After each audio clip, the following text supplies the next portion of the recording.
Өглөөний мэндийг хүргэе үзэгч та бүхэн үзэл үзтэй хамт өглөөг өгтөж байгаа та бүхэндээ маш их баярлалаа. Тэгэхээр уламжлал ёсороо үзэгч та бүхэндээ өглөө алга мэдээллийг хүргэдэг байгаа лээ. Тэгэхээр өнөөдрийн манай зочин маань сэтгцэн эрүүл мэндийн үндэсний төвийн эхэмж гамтулга хүрэлцэн ирсэн байна. Үзэгчтэй өглөөний мэндийг хүргэе. Өглөөний мэнд. За тэгэхээр хоёлаа өнгөрсөн удаа бол яг 7 хоногийн өмнө гэж хэлж байна тий. Өнгөрсөн пүрэв гараг бол үзэгчидтэй за согтууруулах ундаа ба түүний хор уршиг гэсэн мэдээллийг хүргэсэн. Энэ 7 хоног бол стресс ба эрүүл мэнд гэсэн сэдвтэйгээр үзэгч та бүхэнд мэдээллийг хүргэх гэж байна.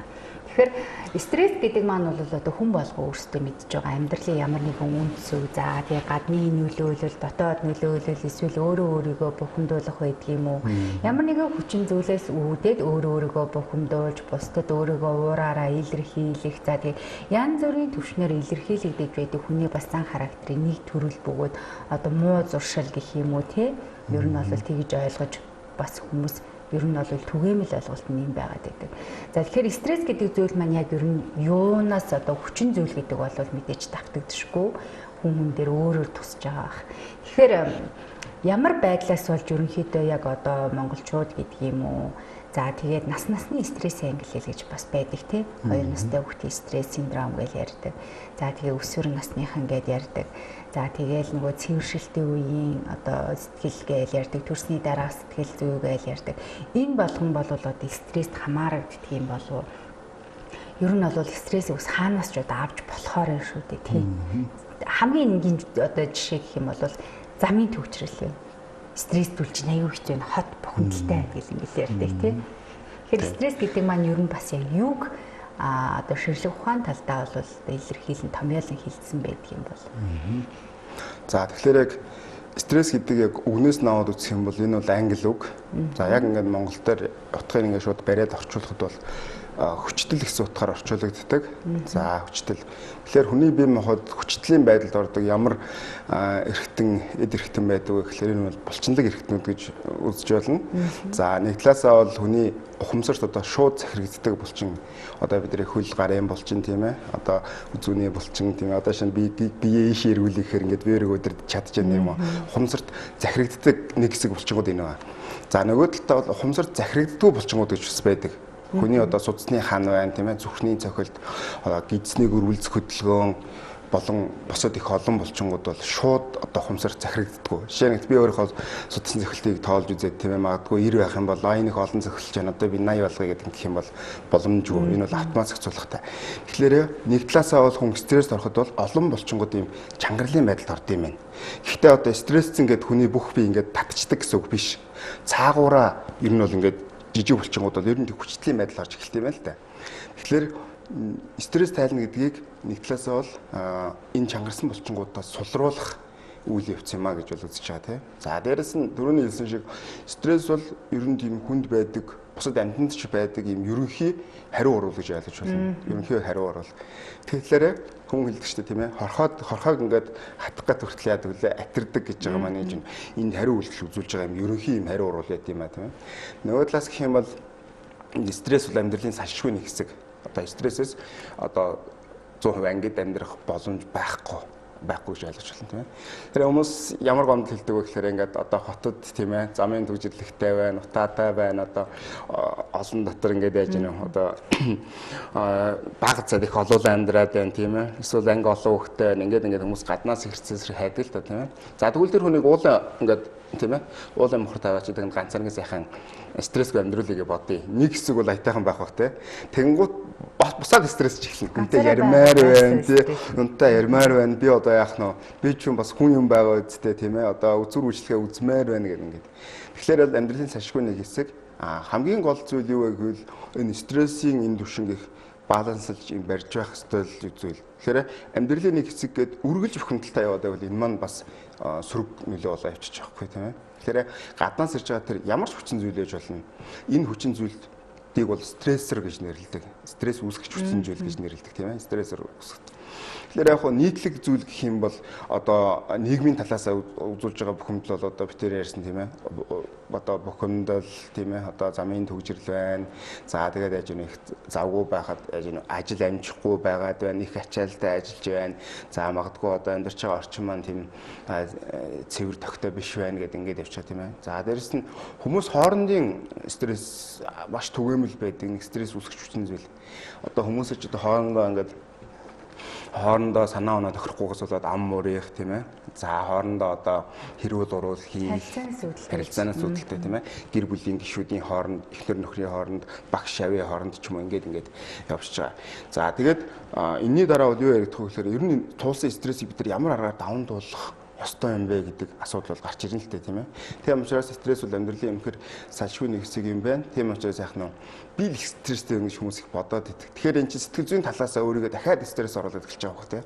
Би ерөөсөө болохгүй байна. Надад ийм зүйл хэрэгтэй байна. Би одоо яах нь бусдаас ийм мараа дутуу байна. Ингээд яваад ах юм бол хүний одоо бас л одоо өөрөө өөртөө үүсэж байгаа юм стресс юм аа гэж тийм ээ. Тийм учраас бол энэ стрессийн түвшин багасан гэдэг маань нөгөө талаас гэвэл одоо улс орны түвшнээс яригдах юм болоо явчихжээ л да. Жишээ нь би замын төвжирэл хичнээн уурлаад ч би тэр бухимдлыг бол миний тэр гаргасан бухимдал тийм ээ зарцуулсан энергийг замын төвжирлийг бууруулахад ийм хэн ч гэсэн тус үзүүлж чадахгүй байхгүй юу.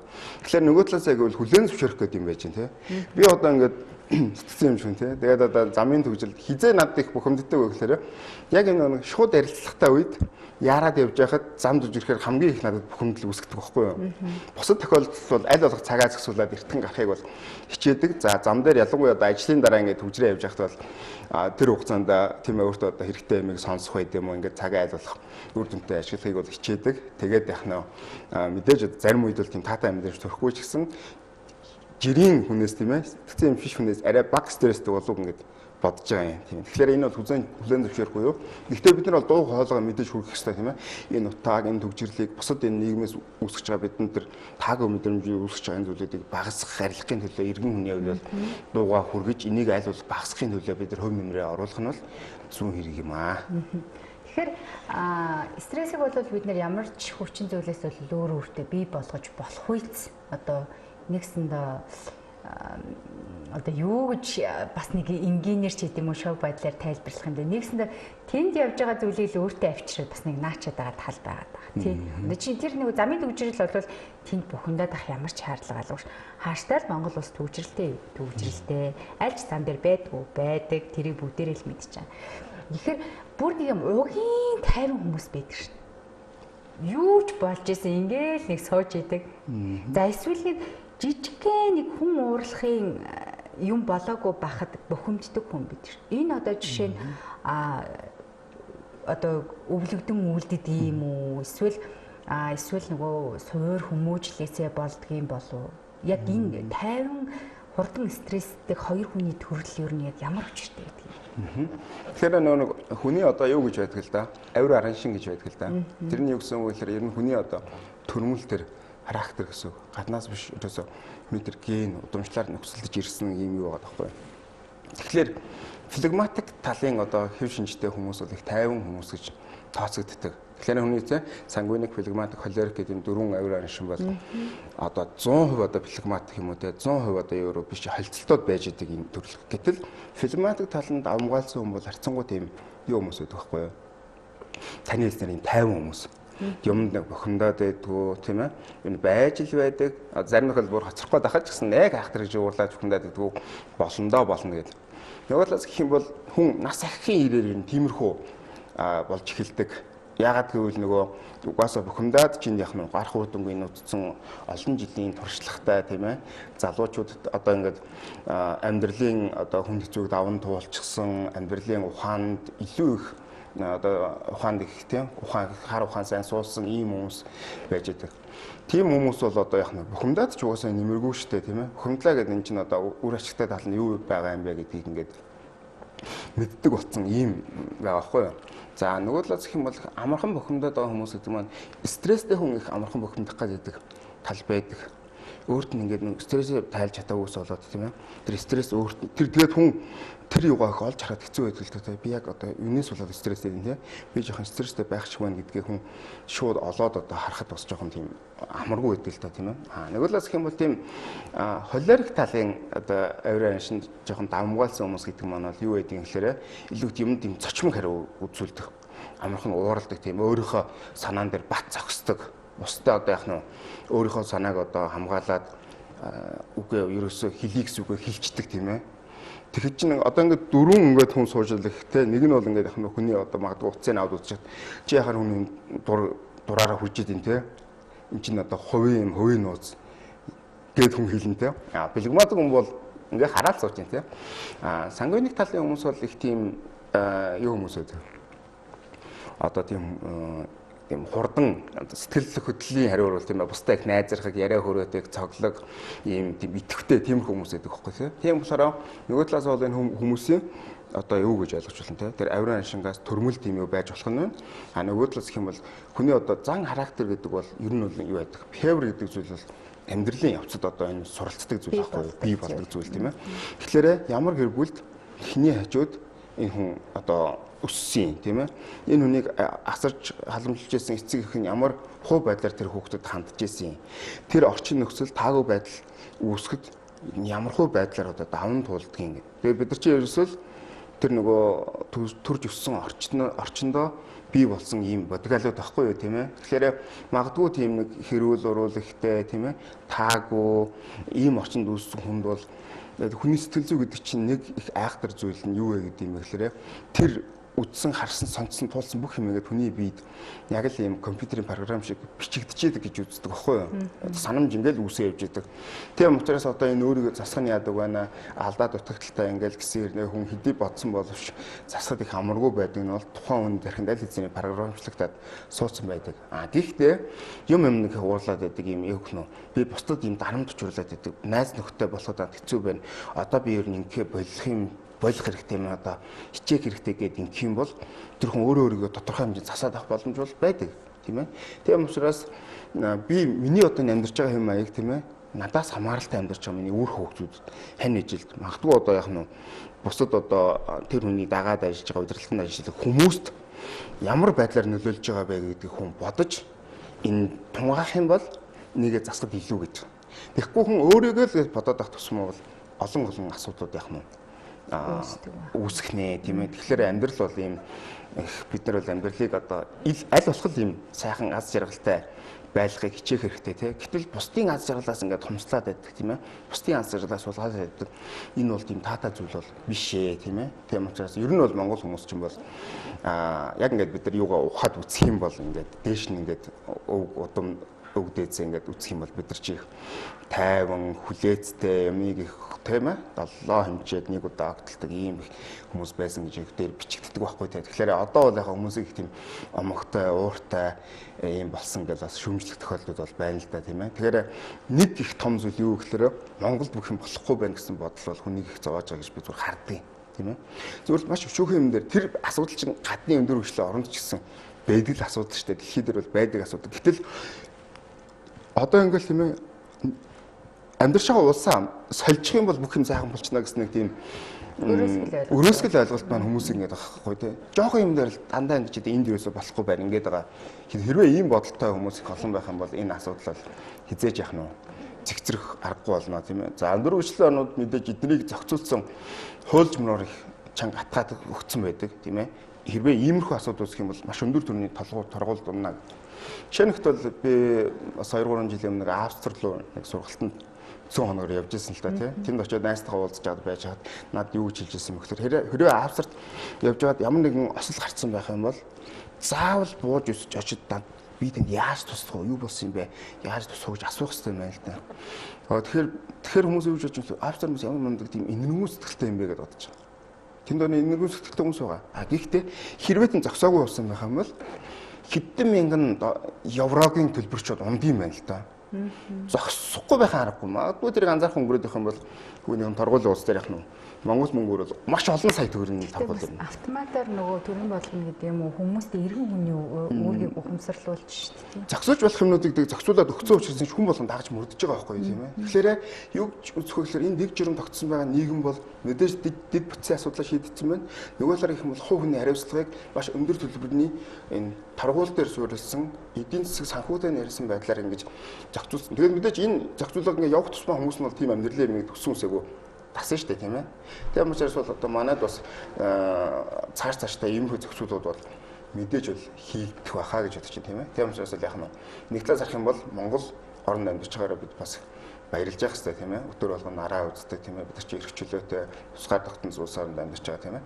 Тэгэхээр энэ стрессийг бууруулахад бол эргэн бүрийн оролцоо, хичээл чармаалт бол чухал шүү. Хамтраад ажиллахаас биш хэн нэгэн бидрийг ирээд ийм сайхан болгоч болохгүй тийм ээ. Тэгэхээр цаг хугацаа өөрчлөгдсөн одоо хүмүүсийн ялангуяа одоо залуучуудтай ихтгэл хүлээх хандлага бол өөрчлөгдөж байгаа шүү дээ тийм ээ. Тэгэхээр бид нар тэр энэ ирээдүг ер нь болох юм байна шүү, бүтэх юм байна шүү, сайхан болно гэдэг хандлагаар харж ил явах юм бол бидний амьдрал ингээд өөр байх нь тийм ээ. Тэгэхээр хүний харж байгаа өнцгөөс хамаарат хүртэл бидэнд одоо яах нь бидний одоо амьдралын хэм маяг бол өөрчлөх гээд байгаа шүү дээ тийм ээ. Үнэхээр бас байх болохгүй зүйлүүд бидэрт бол байгаа. Тэрийг бол яах нь бас үгүйсгэж шууд одоо яах нь бүх зүйл гоё юм гэж хэлж чадахгүй байна л да. Тэгэхээр нөгөө аливаа нэг зүйлээс уурлаж бухимдсан хүмүүс уураа цацдаг хүмүүс төрлийн хүмүүс байдаг тий. Орчиндөө шууд ингээд уурлал ороод ирлэх шууд ингээл хүн болгон руу уурлал ингээл бухимддаг хүн байдаг. За ууралцсан мөртлөө гаднаа ингээ хүчээр инээгээд ороод ирдэг бас нэг төрлийн хүн байгаад байдаг. Тэгснээ тэр юунаас болж бухимдснээ ерөөсөө хэлэхгүйгээр ингээ дотроо буглаад байдаг. Тэгэхээр ер нь хүн тэр стрессийг гадагшлуулж явах ёстой байдаг юм уу? За гадагшлуулалтаа мэдээж одоо орчин тойрондоо ингээл цацаад авах бол нэг бодлын бас нэг онцгүй жоохон мэдрэмж шүү дээ тий. Тэгэхдээ дотроо бас ингээ хадгалаад ах нь зүг байд юм уу? Нөгөө стрессийг өөрийнхөө стрессийг тайлах арга олчих гэдэг хүмүүс аяг их ярьдаг шүү дээ. Уул ус нь гарддаг юм уу, мод хатанд авирдаг юм уу, ном уншдаг юм уу, одоо найз нөхдөдөө ярьж суудаг юм уу, эсвэл ганцаараа хөгжим сонсдог юм уу, яадаг. Ер нь бол стрессийг тайлах арга гэдэг маань яг шинжлэх ухааны талаас эмчийн зүгээсээ бас та ер нь үйлчлүүлэгчтэй ирж байгаа хүмүүстээ юуг зөвлөдөг юм бол хүн болгон л өөрийнхөө мэдээж дотроо бухимдлаа хадгалаад ахыг хүсгүй тодорхой хэмжээний бүрэн биш ч гэсэндээ жоохон хуваар бол ингээд бас өөрөөгөө жоохон хөнгөлөөл явдаг л ахaltaа ер нь бол тийм мэдээж тэр ингээд байн бүдийн цоглуулад байна гэдэг бол асар том хүнд ачаа шүү дээ ер нь ил харагдахгүй ч гэсэн тийм.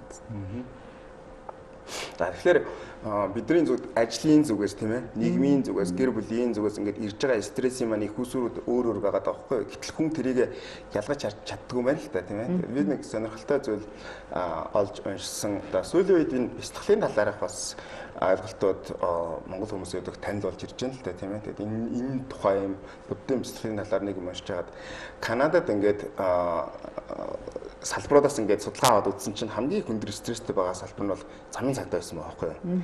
Тэгээ замын цагдаа дээр маш олон арга хэмжээ авсан байгаа юм тийм ээ. Сургалт авсан тийм ээ. Дасгал хөдөлгөөн заадаг. За тэгээд ном уншуулдаг, мотивашн буюу юм сэтлэх, урам хайрлах юм нэг ихтгэл тавиулаад тийм ээ. Маш олон сургалтууд аваад. Тэгээд буддын бяцлаглалыг туршиж үзсэн юм л да тэн дээр. Тийм ээ. Өглөө ажлаас нь гарахаас өмнө 20 минут бяцлал хийдэг. Орой ажлаас нь буухын өмнө 20 минут бяцлал хийгээд ингээд үр дүнгийн үзэхэд бол хамгийн үр дүн өгсөн нь бяцлал байсан гинэ. Тэгээд тэр цагдаанараас юу гэж асуусан бэ гэхээр та нарт яагаад энэ үр дүн өгөө? Энэ бяцлал хийгээд үзсэн чинь та нарт ямар өөрчлөлт гарав гэсэн чинь юу гэж хэлсэн бэ гэхээр бид нар ажил дээр байгаа стрессийг гэртээ аваач тийм ээ. Тийм ээ. Гэртээ байгаа стрессийг ийш нь яа тийм ээ. Бид нар энэсээ ялгаа салааг нь харж чадахгүй учраас хаа явсан газар нь стрессээ болоод асуудал үүсгээд идэв юм байна. Хүмүүст таагүй мэдрэмж төрүүлээд идэг. Өөрийгөө зовоогоод идэв юм байна тийм ээ. Тийм учраас энэ асуудал ажил дээрх холбоотой асуудал. Окей, энэ бол энд л юу байгаа тийм ээ. Энэ бол энэ зах зээл. Тэгээд тэгэхээр бидний амьдрал хамаагүй тийм тайван болж ирж байна. Бид нарт мэдээж стрессгүй байлаа ч гэсэн бид нар энэ ялгаа салааг нь гаргаад ирэхээр тийм учраас бидэрт хамгийн үр дүн өгсөн гэж хэлсэн байгаа байхгүй тийм ээ. Тийм. Нөгөө талаас гэх юм бол ер нь стрессийг бол ингээд хүмүүс таны хэлсээр ингээд болохгүй байгаа зүйл цаана ингээд харагдаад байдаг шүү дээ хүмүүстэй бүр хичээгээд байгаа. Ер нь стресс ингээд хадгалагтаа л яваад байдаг. Ингээд хүмүүлэх нь энэ аваад хадгалах юм компьютерийн файлыг гэдэг сая юу гэхээр ингээд хадгалаад байдаг шүү дээ. За 1000 одоо тирагийн 1000 гигабайт нэг тирагийн одоо хард юу гэлэх битрэх севсээр яваад нэг их нь чинь 6 7 8 900. За тэгээд дүүрээд ирэхээр тэр хард руу юу ч орохоо болдог тийм ээ. Яг тэрнтэй адилхан хүн тэр сөрөг мэдээллийг өөртөө хадгалаад явах юм бол бусад юмнууд нь нөлөөлөөлээд тэр хүн хичээгээд нэг хэсэг явж болно тийм ээ. Тэр стрессийн шалхантай бие юмгийг, сэтгцийн юмгийг маш олон юм тэр хортой сэтгэл нь тэр бугалцсан байгаа, бөхөрцөн байгаа юм бол сөрөг нөлөөг үзүүлдэг байхгүй тийм. Тийм учраас одоо ингээд нийгэм хөгжихийн ирээр хүн болгон айл болгон нэг сэтгэл зүйчтэй тийм нэг хөлчтэй болд юм бэ гэдэг асуудал чинь цаагуур их учиртай. Тэгээ бидний стрессээс хүрэн харцсангүй баг байсан нүүдэлчин амьдралын хэв маяг бол одоо тийм маш стресс тайлгаад их зохимжтой тийм маягаар амьдарчсэн. Яагаад гэвэл энд байгаа нэг хоёр айл мал хунраа ингээд явдаг тийм ээ. Тэгээд малдаа яваад хүн бол одоо байгаль шиг их ойрхон байдаг. Зарим бараг малтайгаа ярьдаг гэж хэлдэг шүү дээ тийм ээ. Энэ өстө миний хамгийн хайртай мэр гэдэг. Хүн ирэхэд хүний мөрөөс л болдог. Хүн ирээд ирэхэд тэр одоо байгаа зүйлээрээ дайлдаг, яриа өөрөө үүсгдэг, цаг агаараа ярьдаг, мал хунраа ярьдаг, өөртөө санаа зовсон асуудал уудалдаг тийм ээ. За тэгээд ахмад туршлагатай хүн залуучууд сонсдог юм. Нүүдэлчин болоод хажуу айлаа танихаа болцсон одоо бид нар тийм ээ энэ манай энэ хаалганд ямар хүмүүс амьдэрдээ хэдүү хөтэй юу хийх мэдэхгүй тийм ээ тэгэл одоо бид нар яг бүр нэг хаалга хоёр хаалга хийгээл тийм ээ ингээл бусдаас ингээд тусгаарлагдаад ингээд ирж байгаа маань нэг талаар яаж юм. Тэгэхээр заашгүй хэн нэгэнд очих хэрэгтэй болж байгаа. Тэр нь бол яг магадгүй сэтгэл зүйч сэтгцэн юмч байх боломжтой. Тэгэхээр энэ асуудлаа ингээд дон дүр хэсгээ тийм үү ингэж явж яснаас тийм ээ тэр хүн бол яг мэдээж одоо их цаад урчин бас мэдэхгүй байгаатай холбоотой байх л та тийм ээ. Тэгэхээр энэ асуудлыг богино хугацаанд таны шийдвэрлэхэд та асуудлаа өнөөдрийнхээ асуудлыг шийдвэрлээд цаашаа явна гэж. Тийм учраас өнөө өглөөнөөс тийм ээ сэрсэн цагаасаа миний унт хүртэл өнөөдөр ингээд амьдралыг аваад үсгэд ингээд за замын төвжил стресслтэй ажиллаараа очсон чи яасан бэ магадгүй цалин бууцсан байх тийм ээ за нэг дотын нэг найз нь ярьсан байх гэл ингээл эрг зэрэг стрессэд явсаар хагаад ингээд жигнэд үцгэд тийм ээ баг зэрэг эргэн дээр байхад бол хүн сайхан унтаад амар тийм ээ л унтаад амардаг тийм ээ тийм учраас л яг нь тэр стрессийг тайлах стрессийг зохицуулах тэр аргачлаа хүн болгонд бол байдаг ерөнхий тийм хүн болгон бол өөр өөрсдийнхөө одоо стресс бол тайлдаг. Гэтэл харамсалтай нь бол бидний түрүүний одоо 7 хоногт ярьсан тэр архитектуртай холбоотой структурын холбоотой асуудлыг яадаг вэ гэхээр нөгөө нэг таагүй мэдрэмжээ ингээд өөрт хэцүү байгаа мэдрэмжийг нэг удаа их нь магадгүй одоохон пи магадгүй айр гэж байт юм те финаоюудын дарс гэдэг юм даад түргэн дамсаж байгаа байдлаа хүн бол би стресс ингээд жоохон гिचлээ тийм ээ энэний төвшөндөө тайллаа гэдэг явахаараа буруутай хөвчт тал байгаа. Тийм учраас стресс тайл гаргад бол хүн болгон бол суралцах хэрэгтэй. Тэгэхээр ганцхан ийм тэ супер арга байгаа хүн болгонд өчтдөг зүйл бас байдаг тийм тийм баха. Тийм болохоор яах вэ гэхээр өөрөө өөртөө одоо хүн өөрийгөө ажигнаа дүгнэлт хийгээд за би тэгвэл энэ аргачлалуудаа илүү олон сонголттой болох юм гэж бодох хэрэгтэй. Зарим нь бол ууланд талхдаг бол ууланд талхан тийм ээ. Бүжиглдэг бол бүжиглээ хийн тийм ээ. Найз нөхдөдөө сайхан суугаад буу халаад бол буу халаад тайлдаг тийм ээ. Дээрээс нь өөрийн яг хийж үзээгүй зүйлийг хийх гэж юм байдаг байхгүй юу? Ерөөсөө шин зүйл магадгүй юм ойж хатгамд хийж үзээгүй яг тэр талаар ингээд заалаад хатгамлаа хатах юм бол тэр хүн чинь бас шал өөр мэдрэмж төрж эхэлнэ тийм ээ. Тийм учраас хүний амьдрал бол ингээд зөндөө олон зүйл ингээд суралцаад явдаг. Тийм учраас шин зүйл суралцах тусам бидний тэр дотоод энерги бол нэмэгдчиедэг. За цаагаараа бол бусдад хэрэгтэй зүйл хийх буюу бусдад буян үлдэх гэдэг зүйл чинь бол хүний сэтгэл санааг ариусгадаг маш том юм аргачлал юм байна тийм ээ. Тийм учраас би л гээд явах гэсэн хүн хүний амьдрал улам хязгаарлагдаад улам олон бэрхшээл гарч ирээд идэг. За би бол яхаа болж байна тийм ээ. Тэгээд би бусдын төлөө гэдэг тэр хандлага бол хүний сэтгэлийг ариусгадаг, хүний хүчтэй болгож яадаг, одоо хүнийг цааш нь хөгжүүлж яадаг нэг том хүчин зүйл юм байна. Тэгэхээр ерөнхийдөө яг ингээд эргэн тойрны хүмүүсээ харддаг юм уу? За эсвэл аливаа зүйлийг ингээд нэг жоохон дүгнэл шинжилгээ мэдээж хүн болгоно л өөрөөсөө хэвлэл мэдээлэл сошиал за тэгээл ном сүнс сэтгүүл бүх зүйлээс л авдаг л ах л та. Гэхдээ ер нь бас гэр бүлийн стресс гэдэг зүйл Монгол хэтэрхийгт авамгаалаад байгаа юм бол өөрсөө хандлагатай харагддаг. Энэ ч гэсэн танд бас мэдрэгддэг бах ирж байгаа өвчтөнгүүдээс үйлчлүүлэгчдээс. Тэгэхээр гэр бүлийн стрессээс давамгаалаад эхнэр нөхөр хоёр за маадгүй аав ээжтэйгээ маргалдах. Энэ бол бас л гэр бүлийнхээ стресст оролцсон шүү дээ. Аав ээжтэйгээ таарддаг хүмүүс байдаг. Тэ аль нэгтэй таарддаг. Эсвэл хүүхдтэйгээ таарддаг. Эсвэл одоо нөх хүүхдээ ялгаж хайрладаг гэх нэг хүмүүс ярьдаг. За эсвэл эхнэр нөхөр хоорондоо таарддаг. Энэ бүгдээс үүдээд аль түрүүн та дурдсан шүү дээ. Ер нь бол амьдралынхаа явцад хүн өөрийнхөө аран шинг олж аваад өөртөө одоо тэр стрессийг мэдээж бий болгож байгаа. Тэнгүүд одоо нөгөө тэр бидний ярьдаг бяцхан зүрх бидний хойч ирээдүй тойл гэж ярьдаг шүү дээ.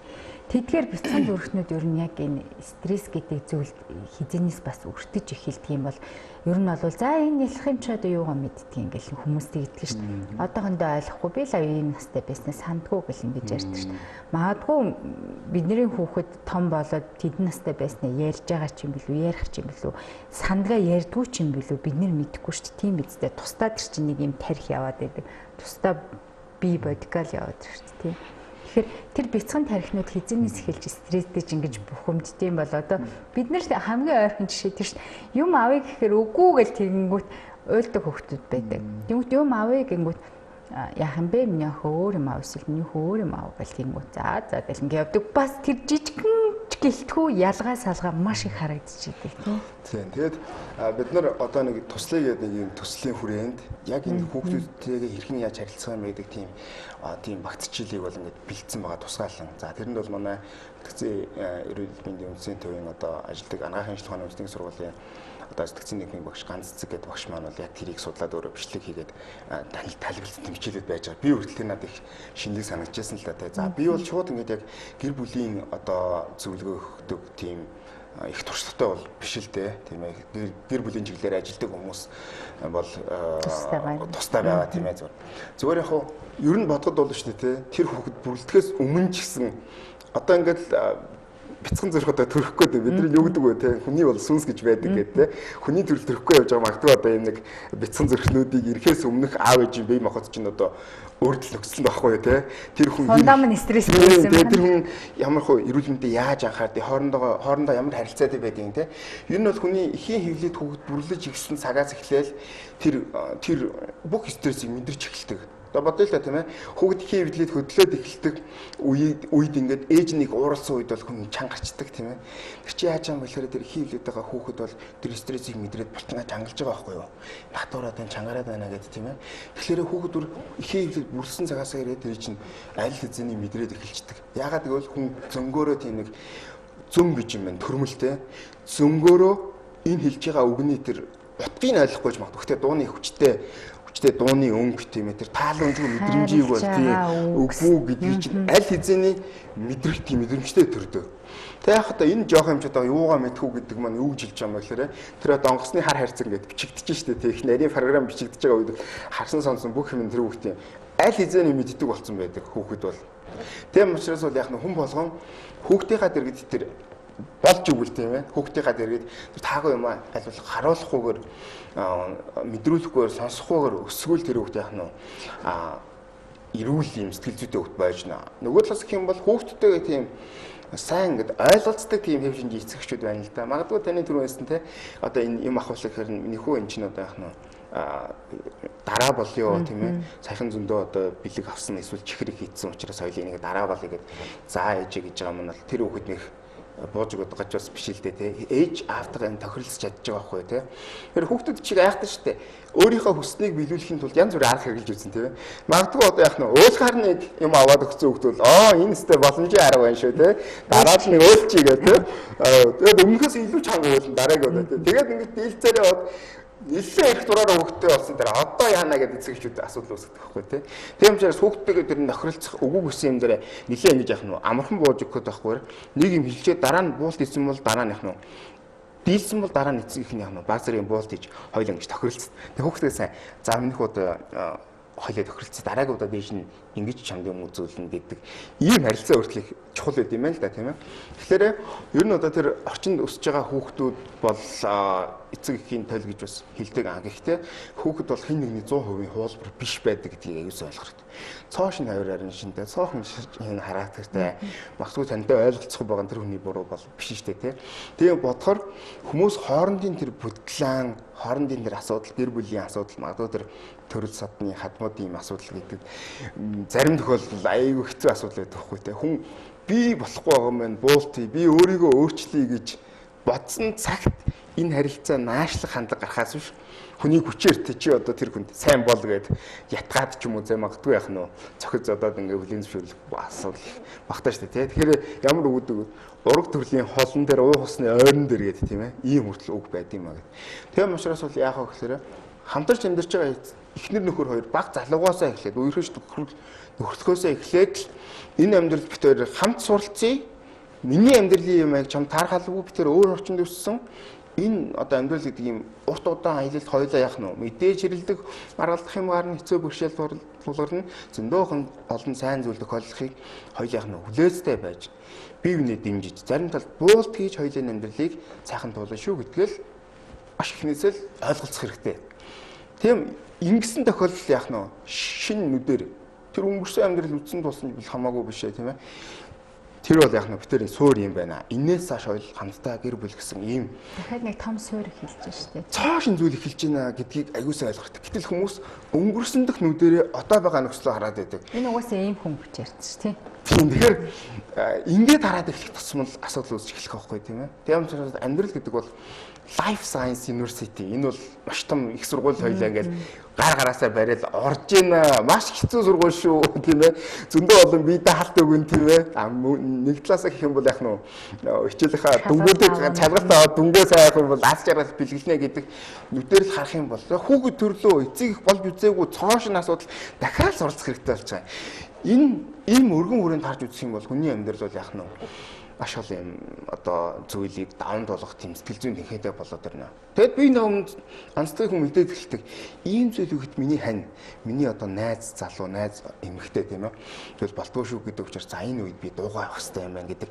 Ийм менежментүүдийн хүрт хамтдаа яваад тэгээд ярилцах гэдэг зүйл чи юу гэсэн үг гэхээр за хоёулаа ийм асуудал болохлаа. Хэвээ ханийгаа уучлаарай, хайраагаа уучлаарай. Энэ үед би жоохон түрэгдсэн шүү гэдэг. Тийм ээ. Тэгэхээр нөгөөт нь уучлах хугацаанд за одоо ойлголоо миний хайр надаас уучлахгүйлээ.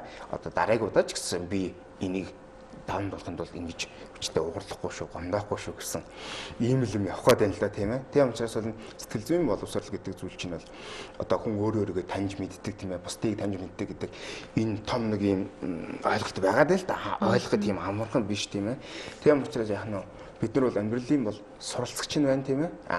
Эцэг их болж гэнэ гэдэг нь маш том хариуцлага юм байна. За яг нь өөртөө бэлэн болсны дараа бол хүүхдтэй болох юм байна гэдэг ч юм уу. Ингээд эн чинь цаашаа хөгжөөд явах зүйл юм болов уу гэж ингээд боддог. Нөгөө талаас нь энэ хоёр хүн хоорондоо би нэг зааш үлэн зөвшөөрөхгүй байгаа. Энэ асуудлыг ерөөсөө нэг тэгшин шийдэхийг хүсэхгүй байгаа, буулт хийхийг хүсэхгүй байгаа тохиолдолд тэр асуудал үндсэндээ бол баг шийдэх айгүй төвхтэй хэцүү. Тэгэл тааламж хөзөөлөлт төгсдөг шүү дээ тийм. Хойлонгийн ингээд нэвтрүүлгийн цаг маань ялч хөө ингээд дуусчдаг. Тэгээд тодорхой хэмжээний бас ойлголтыг ер нь бол хүмүүс маань авдаг байх гэдэгт итгэлтэй байдаг. Тэгээд сэтгцэн эрүүл мэндийн үндэсний төвтэй холбоол үлцэгдэлээс хамтран ажиллаад эмчнэрээ ураад мэдээллүүдийг ер нь бол 7 хоног болгон цаг алдахгүй хүргэхийг маш их хичээж байгаа.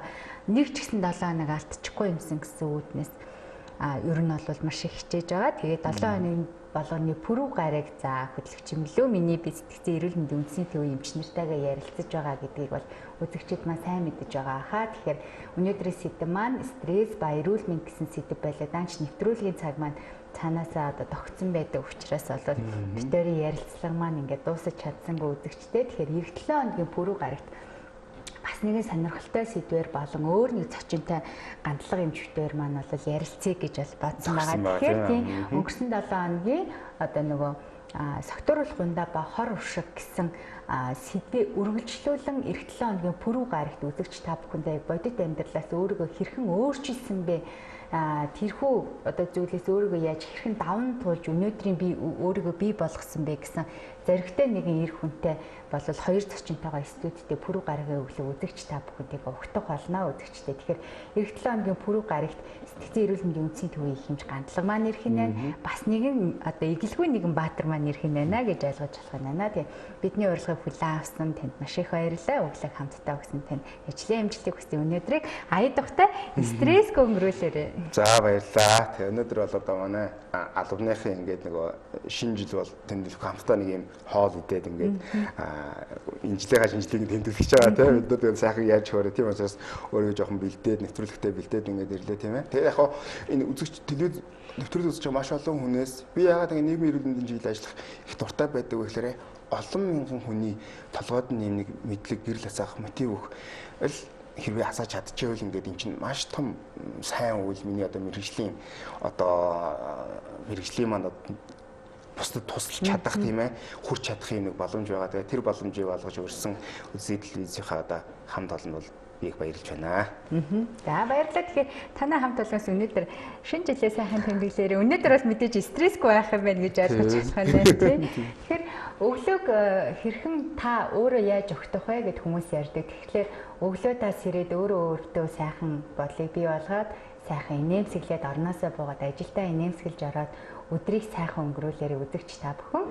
Тэгэхээр бидэнтэй хамтсан та бүхэндээ баярлалаа. Эфирийн найруулагчаар Бэлхэн, хөтлөгч Илүүминий би зочин гантлага эмч маань өнөөдрийн өглөөг үзэгч та бүхэнтэйгээ хамт угтлаа үзэгчтэй. Өнөөдрийг стрессгүй өнгөрүүлээрээ бүгдээрэнд нь амжилт хүсье. Үргэлжлүүлэн үзэлцээ хүлээвч үзнэ. Баяртай үзэгчтэй.